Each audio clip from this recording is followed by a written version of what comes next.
नमस्कार मुलांनो, आज आपण शिकणार आहोत इयत्ता 6वी आणि आपला विषय आहे इंग्रजी. त्यातील आपला जो टॉपिक आहे तो आहे मुलांनो 4.2 मोलाइस काथोनी. हा जो चॅप्टर आहे तो आज आपण घेणार आहोत. तर पहा मुलांनो, मोलाइस काथोनी हे जे चॅप्टर आहे ते आपण सविस्तरपणे इथे एक्सप्लेन करून घेऊयात. तर पहा मुलांनो, मोलाइस काथोनी म्हणजेच काय? तर मोलाइस काथोनी म्हणजेच हे जे एक मुलाई आहे ते एक नाव आहे, एक निकनेम आहे आणि कॅथोनी म्हणजे एक जंगल किंवा फॉरेस्ट. ह्याच्यामध्ये काय सांगितलेलं आहे मुलांना? तर या स्टोरीमधून आपल्याला एक ट्रू स्टोरी जी आहे, जी खरी स्टोरी आहे ती यामध्ये आपल्याला कळणार आहे की एक असा व्यक्ती आहे ज्याचं नाव काय आहे तर मुलाई आहे. त्याला सगळेजण काय म्हणत होते तर मुलाई म्हणत होते आणि तो काय करत होता तर त्याला झाडांविषयी आधीपासूनच खूप प्रेम होतं आणि त्याच्या लाईफमध्ये अचानक टर्निंग पॉईंट कधी आला हे आपल्याला ह्या लेसनमधून कळणार आहे. बघा, एक असा व्यक्ती ज्याने काय केलेलं आहे, अगदी वाळवंटी स्वरूपाच्या भागामध्ये त्याने ते ग्रीनरी केलेलं आहे, हिरवंगार असं त्याने ते जो काही परिसर आहे तो केलेला आहे आणि तिथे त्याने अगदी एकट्याने काय केलेलं आहे तर जंगल उभं केलेलं आहे. अशी ही खरी स्टोरी जी आहे ती आज आपल्याला अभ्यासायला मिळणार आहे. बघूया तर ती स्टोरी काय आहे ती. त्याआधी घेऊया मुलांना आपण काय तर इंट्रोडक्शन म्हणजेच काय तर आपली प्रस्तावना जी आहे ती काय आहे तर Molai's Kathoni is the true story. ही जी स्टोरी आहे मुलांनो ती कशी आहे तर ती खरंच घडलेली अशी स्टोरी आहे. तर पहा मुलांनो, ही जी स्टोरी आहे ती काय आहे? Of Jadav Payeng who is fondly called Molai Kathoni means forest. बघा, मोलाई कॅथोनी मीन्स काय मुलांनो तर फॉरेस्ट, आणि फॉरेस्ट म्हणजे काय तर जंगल. This chapter tells us about Molai's love for trees. ह्या चॅप्टरमध्ये आपण काय शिकणार आहोत तर तो मोलाई जो आहे तो किती प्रेम करतो झाडांवरती, झुडपांवरती, ते आपल्याला ह्या चॅप्टरमध्ये बघायला मिळणार आहे. बघा, we shall now read how he transform a dry barren area into a forest. बघा, एक असा एरिया, एक बंजर एरिया जिथे काय होतं की जिथे अगदी पाणी तर तिथे होतं पण ती बंजर जमीन होती, त्यावरती कुठलीही लागवड होणं शक्य नव्हतं, कुठलंही झाड जे आहे ते येणं शक्य नव्हतं. पण ही अशक्य जी गोष्ट आहे ती मोलाई याने काय केलेली आहे तर ती खरी करून दाखवलेली आहे. त्याचं नाव काय होतं मुलांनो तर त्याचं नाव होतं जाधव पेंग आणि त्याला सगळेजण काय म्हणायचे तर त्याला सगळेजण मोलाई असे म्हणायचे आणि त्याच्या नावावरूनच काय पडलेलं आहे तर जंगल हे नाव पडलेलं आहे. म्हणजेच कॅथोनीलाच काय म्हटलं जातं मुलांनो तर जंगल हे म्हटलं जातं. पुढे बघूया.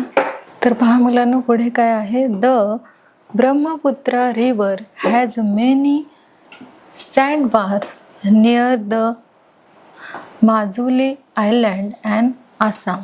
आता ही जी गोष्ट आहे जी खरोखर घडून गेलेली आहे ती कुठली गोष्ट घडलेली आहे तर ती आसाम हे काय आहे तर एक राज्य आहे आणि या आसाममध्ये ही जी गोष्ट आहे कुठली तर मोलाईची ती खरोखर घडलेली आहे. आसाममधून एक नदी वाहते मुलांना आणि त्या नदीला काय म्हणतात तर त्या नदीला म्हणतात ब्रह्मपुत्रा. हे कशाचं नाव आहे तर रिव्हरचं नाव आहे. रिव्हर म्हणजेच काय मुलांनो RIVER. तर रिव्हर म्हणजेच काय तर नदी आणि ही नदी कुठे आहे तर आसाममध्ये आहे. कुठली तर ब्रह्मपुत्रा रिव्हर ही आसाममधून वाहते. ॲज मेनी सँडबार्स म्हणजेच काय मुलांनो तर सँडबार्स म्हणजेच इथे काय आहे तर खूप रेतीचे जे काय आहे हे आपल्याला आजूबाजूला जे काही रेती दिसत आहे त्याचे काय आहेत मुलांनो तर इथे सँडबार्स म्हणजेच इथे वाळूचे काय आहे तर पहा मुलांनो, सँडबार्स म्हणजेच काय तर वाळूचे जे बंधारे आहेत ते कुठे आहेत तर ते ब्रह्मपुत्रा नदीवरती आहे. Near the Majuli island as Assam. Majuli island तिथे आहे आणि त्यावरती काय आहे तर हे जे काही बार्स म्हणजेच वाळूचे बंधारे देखील आहेत आणि माजुली आयलँड सुद्धा आहे. नेक्स्ट बघूया. तर पुढे पाहूया मुलांनो काय आहे. जाधव पेंग who was fondly called as Molai lived in a small village on the banks of Brahmaputra. आता बघा हा जो जाधव पेंग ज्याला काय म्हटलं जायचं लोक किंवा त्याची फॅमिली जे आहे त्याला ती काय म्हणत असे, तर त्याचं जे निकनेम आहे, त्याचं जे टोपण नाव आहे ते काय आहे, तर मोलाई हे आहे. आणि हा मोलाई त्याचं जे गाव आहे ते कुठे आहे, तर त्याचं गाव आहे, त्याचं एक छोटंसं असं गाव आहे आणि ते ब्रह्मपुत्राच्या काठावरती, ब्रह्मपुत्रा जी नदी आहे त्या नदीच्या काठावरती त्याचं हे छोटंसं गाव जे आहे ते वसलेलं आहे. आणि त्या गावामध्ये जो मोलाई आहे तो त्याच्या गाववाल्यांसोबत राहत होता. नेक्स्ट बघा आपली जी लाईन आहे ती काय आहे, तर he was just 15 years old. तो किती वर्षाचा होता, तो फक्त 15 वर्षाचा होता. ही witness the sight of thousands of dead snakes on one of the sandbars. बघा तो जो आहे मोलाई तो किती वर्षाचा होता, तर तो फक्त 15 वर्षाचा होता. आणि तो 15 वर्षाचा असताना काय झालेलं, तर जे काही त्याने एक असं दृश्य बघितलेलं, कुठे बघितलेलं, तर सँडबार्स इथे त्याने असं काही एक दृश्य बघितलं होतं की तेथे शेकडो जे साप आहेत ते मृत्युमुखी पावलेले, मरण पावलेले जे स्नेक्स आहेत ते त्याला तिथे दिसले होते. म्हणजे ते मेलेले होते. अगदी तिथे काय होतं, तर झाडं वगैरे नव्हती. जर झाडं वगैरे असते तर कदाचित त्यांचा सहारा घेऊन हे जे स्नेक आहे ते जगले असते. पण तिथे अगदी कडक ऊन होते, एवढं कडक ऊन होतं की ते अगदी कसं होतं, तळपणारं असं होतं. आणि अगदी ओशाड तिथली जमीन असल्यामुळे काय झालेलं की हजारो जे स्नेक आहे ते या मुलाईला मरून पडलेले दिसले होते. मग हे जे दृश्य आहे ते कुणी बघितलं होतं, तर मुलाईने बघितलं होतं. आणि तो तेव्हा फक्त किती वर्षाचा होता, तर फक्त 15 वर्षाचा मुलाई असताना त्याला हे दृश्य दिसलं. आणि अचानक त्याच्या लाईफमध्ये काय झालेला, तर चेंज झालेला. तो बघूया कसा. देन बघा मुलांनो, they had been wash ashore by the flood and had died in. हे जे काही स्नेक आहे ते त्याने मेलेल्या अवस्थेत, मृत अवस्थेमध्ये त्याने सँडबार्सवरती बघितलं होतं. आणि ते जे पिक्चर आहे ते त्याच्या डोक्यामध्ये छापलं गेलं होतं. त्याला ते आठवत होतं की या ओशाड जमिनीमुळे काय झालेलं होतं की हजारो शेकडो जे स्नेक आहे ते मरून पडलेले होते. Scalding sun because there were no trees to protect them. तिथे काय नव्हतं मुलांना, तर प्रोटेक्ट म्हणजेच काय, तर प्रोटेक्ट म्हणजेच संरक्षण. संरक्षणासाठी तिथे काय नव्हतं, तर तिथे ट्रीज नव्हते, कसलंही तिथे झाड हे नव्हतं. जर तिथे झाड वगैरे असते तर कदाचित जे स्नेक मरण पावले होते अगदी कडक उन्हामध्ये ते तडफडून मेले, तर असं झालं नसतं जर तिथे काय असतं, ट्रीज असतं. आणि त्यांना काय झालं असतं, ट्रीजमुळे ते प्रोटेक्ट झाले असते, त्यांना संरक्षण मिळालेलं असतं. पण त्या ओशाड जमिनीवर एक सुद्धा काय नव्हतं, तर झाड नव्हतं. देन बघूया मुलांना, Molai was so horrified at the sight that he immediately took up.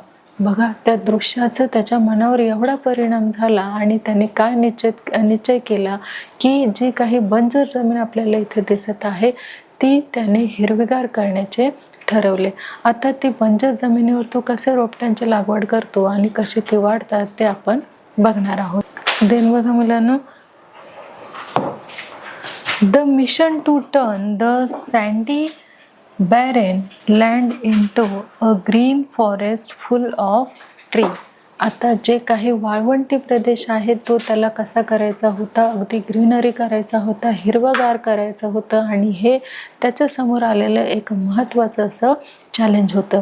पण त्याने ते ॲक्सेप्ट केलं, कारण त्याने काय पाहिलं होतं, कुठला सीन त्याने पाहिला होता, तर शेकडो जे स्नेक आहे ते मृत अवस्थेत त्याने त्या वाळवंटावर, त्या जो काही वाळूचा बंधारा आहे त्या बंधाऱ्यावरती त्याने ते शेकडो साप जे आहेत ते मृत्युमुखी पडलेले त्याने बघितले होते. म्हणून त्याने स्वतःशी हा निश्चय केला की आता ह्या बंजर जमिनीवरती सुद्धा तो काय करणार आहे, तर रोपटी लावणार आहे, एक जंगल उभं करणार आहे.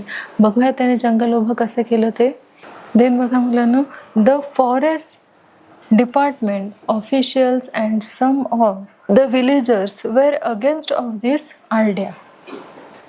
बघा इथे काय सांगितलेलं आहे, द फॉरेस्ट डिपार्टमेंट्स म्हणजे जे काही जंगल जे राखतात ते जे आहेत ते officials and some of the villagers were against of this idea.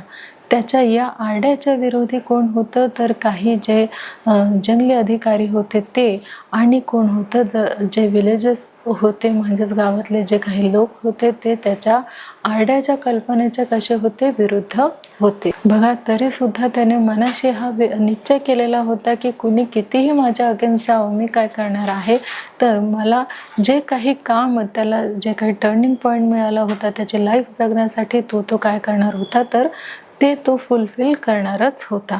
बघा, of growing trees on the sandbars. आता त्याला त्याच्या पुढचं जे महत्त्वाचं जे आव्हान होतं ते काय होतं की जे सँडबार्स आहेत म्हणजे वाळूचे बंधारे जे काही आहेत त्यावरती मी काय करणार आहे तर ट्रीज हे उगवणार आहे, खूप तिथे झाडं झुडपे लावणार आहे आणि त्याला मोठं सुद्धा करणार आहे. हे जे आव्हान आहे ते कुणी घेतलेलं तर हे मुलाने घेतलं होतं आणि पूर्ण त्याने हे आव्हान फक्त स्वीकारलंच नाही, ॲक्सेप्टच केलं नाही तर ते त्याने फुलफिल देखील करून दाखवलेलं आहे, पूर्ण देखील करून दाखवलेलं आहे. तर पहा, ह्या ओशाड जमिनीवरती म्हणजे जिथं कसलीही काय नाहीये तर प्राणी नाहीये, पक्षी नाही, काहीही नाहीये, तिथे त्याला काय करायचं आहे तर अशा एका ओशाड जमिनीवरती, नापीक जमिनीवरती त्याला काय करायचं आहे तर एक जंगल उभं करायचं आहे. आणि तो जो प्रयत्न आहे तो बघा कशावरून करत आहे तर Molai started planting the bamboo trees departmentally on the island. बघा, त्याच्या एका डिपार्टमेंटमधल्या अधिकाऱ्यांनी त्याला काय सांगितलं होतं, कारण त्याने सल्ला कुणाचा घेतला होता तर गावातले काही वरिष्ठ लोक आहेत त्यांच्यापैकी काही लोकांचा सल्ला घेतलेला, आणि जे काही फॉरेस्ट डिपार्टमेंटचे जे लोक आहेत त्यामधील काही लोकांनी सुद्धा त्याला सल्ला दिलेला होता. काय सल्ला दिलेला होता, काय ॲडवाईस दिलं होतं की तो आधी काय कर तर या ओशाड जमिनीवरती तू आधी बांबूचं पीक घे आणि बघ ते जे पीक आहे ते ग्रो करतं का, डेव्हलप होतं का, वाढतं का. तर त्याने आधी काय केलेलं आहे तर बांबूचं जे पीक आहे ते त्याने, बांबूची काही जी रोपटी आहे ती त्याने लावायला सुरुवात केलेली आहे. बघा इथे आपल्याला दिसत आहे जो मुलाई आहे तो इथे काय करत आहे तर बांबूचं जे रोपटं आहे ते इथे तो लावत आहे. बघा मुलांनो काय आहे, as they started growing he got more spellings like silk cotton and other types of trees. जेव्हा त्याने सर्वात आधी बांबूची जी लागवड आहे ती केली आणि जेव्हा ते ग्रोथ करायला लागले जे काही रोपटे आहेत ते, त्यानंतर त्याचा जो कॉन्फिडन्स आहे तो वाढला, त्याचा आत्मविश्वास वाढला आणि मग त्याने दुसरी जी लागवड आहे ती कशाची केली तर त्यांनी ती लागवड केली आहे सिल्क कॉटन. हे जे रोपटं आहे त्यांनी शेवऱ्याचे जे काही झाड आहे त्याचे त्यांनी काय केलेले आहे तर त्याने इथे लागवड करण्याचा प्रयत्न केलेला आहे. कारण जेव्हा त्याने बांबूची लागवड केली तेव्हा तो कसा झालेला आहे तर ग्रो झालेला आहे, त्याची ग्रोथ झालेली आहे. मग त्याने सिल्क कॉटन देखील लावायला सुरुवात केलेली आहे. तो देखील मुळासकट काय झालेला आहे, त्याची जी मुळं आहेत ती अगदी खोलवर गेलेली आहे आणि त्याची सुद्धा ग्रोथ होऊ लागलेली आहे. म्हणून त्याने असं करत करत काय केलेलं आहे, फक्त बांबू किंवा सिल्क कॉटनच नाही तर आणखी इतर जे काही प्लांट्स आहेत ते देखील त्याने इथे लावायला सुरुवात केलेली आहे.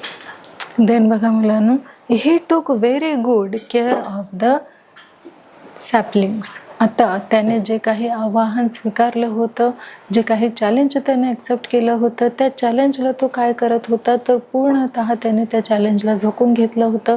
आणि म्हणून तो इथे काय करत आहे तर जे काही तो प्लांटची लागवड करत आहे त्याची खूप तो काळजी घेत आहे. वारंवार त्याला खत पाणी घालणं, तसेच त्याची केअरिंग करणं, ह्या सगळ्याच्या गोष्टी जेव्हा आपण एखादं रोप लावत असतो आणि त्याची बारकाईने काळजी घेत असतो तशीच काळजी कोण घेत आहे तर हा मुलाई घेत आहे. He even carried good soil and red ants to make the sandy soil fertile in his little boat. पहा तो काय करत होता, तर त्याला कुणीतरी काय सांगितलं होतं, तर त्याला असाही सल्ला देण्यात आला होता की जे रेड अँट्स आहे, म्हणजे ज्या काही लाल मुंग्या आहेत, त्या काय करतात, तर मातीला जे आहेत त्या मातीला भुसभुशीत करतात, सुटसुटीत करतात. म्हणून हा जो मोलाई आहे तो काय करत होता, तर मातीचे मुंग्या असलेले जे काही वारुळ आहेत ते अगदी तो त्याची जी छोटीशी बोट आहे त्यामध्ये तो भरून आणत होता. त्यासाठी त्या लाल मुंग्या त्याला एवढ्या चावल्या तरी सुद्धा तो त्रास त्याने सहन केलेला आहे. कशासाठी, तर त्याने जे काही आव्हान स्वीकारलं होतं, जो काही चॅलेंज आहे तो ॲक्सेप्ट केला होता, त्यासाठी तो जो काही चावा आहे मुंग्यांचा तो देखील त्याने सहन केलेला आहे.